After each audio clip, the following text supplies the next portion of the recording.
قرآن مجید فرقان حمید نے میاں بیوی کا جو رشتہ بیان کیا ہے نا، اور اس رشتے کو آپ سمجھیں جو قرآن پاک نے میاں بیوی کا رشتہ بیان کیا، کہن لباس لکم وانتم لباس لہن، فرمایا بیویاں تمہارا لباس ہیں اور تم ان کا لباس ہو، وہ تمہارا لباس ہے اور تم، اللہ اکبر، کیسا خوبصورت لفظ قرآن پاک نے، ہن لباس لکم وانتم لباس لہن، فرمایا وہ تمہارا لباس ہے اور تم،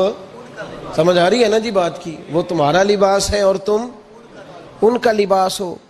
تین خوبیاں تو ہر لباس میں ہوتی ہیں، تین چیزوں کے لیے لباس پہنا جاتا ہے، تین چیزیں،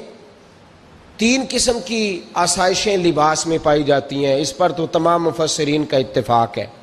سب سے پہلی چیز، لباس جو ہوتا ہے وہ بندے کو گرمی اور سردی سے بچاتا ہے۔